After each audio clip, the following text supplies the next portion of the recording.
Hey folks, welcome to Deer Corner, welcome to the channel.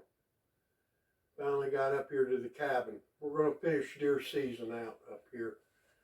Got a few days of deer hunting going on and we're going to finish it out. But one question up here at the cabin, yes, I have running water.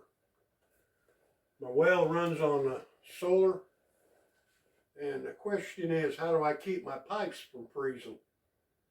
The only thing I have up here for heat is my wood stove. I'm not putting wood in it. So how do I keep my pipes from freezing? And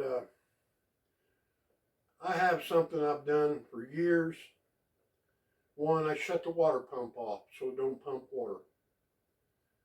Two, I flush the commode so there's no water in the tank.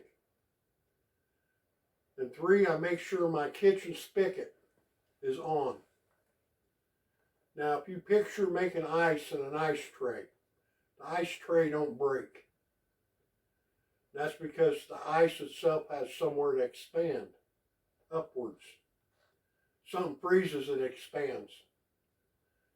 My water lines, by keeping the spigots open and flushing the commode, it will allow the air to escape the pipe, as if it will freeze, but it won't break the line. The ice will follow the pipe on up, no pressure. See, it's the backup pressure in your water lines that freeze and break your water lines. Now, some people leave them dripping, but in the long run, you leave your water lines or your kitchen sink dripping, which relieves the pressure. Eventually, you won't keep them from dripping because they'll wear out your O-rings, your washers, and your spigots. So what I do is just shut the water off and drain everything and leave them open. So that way when the ice expands, it won't break my pipes. The air itself will eventually leave out through the system. But we're up here and we're targeting a couple bucks. I'll put the photos up. We got one big buck who's got a drop tine, and he's a monster. And that's one thing too, this late in the year. A lot of people think that, oh, the rut's over with and the bucks just go lay down somewhere. That's not true. For several weeks, 3-4 weeks after the rut's over, that buck's going to do his regular routine. He's going to go through his home. He's going to go through his rubs, his scrapes. He's searching. He's going to be searching. He's got one thing in mind. It's another doe. So he's going to do a lot of traveling and a lot of searching.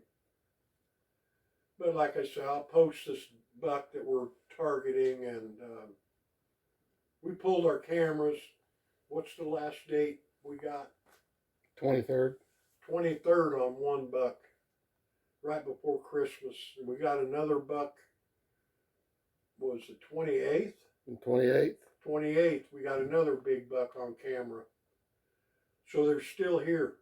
And we're targeting those bucks. Now, we're not going to hunt where we have our cameras. They're the old school cameras with chips. We've been, got up here, went and got the cameras out, pulled the chips, reviewed the chips. They're coming through regularly every day. So we're going to hunt before or after where our cameras are set up. We're not hunting exactly on top of where the cameras were. We're going to target to and from that area, or the areas where these bucks we've been looking at. But we have two nice bucks up here we're targeting the next couple days. But like I say, we're up here for a few days. It's mid-20s. Tomorrow is supposed to be about the same. Supposed to get up around 40 tomorrow. Cold front coming through. But we're enjoying ourselves up here at the cabin. And that's what it's all about. But these are a few tips on why and how I keep my water lines from freezing.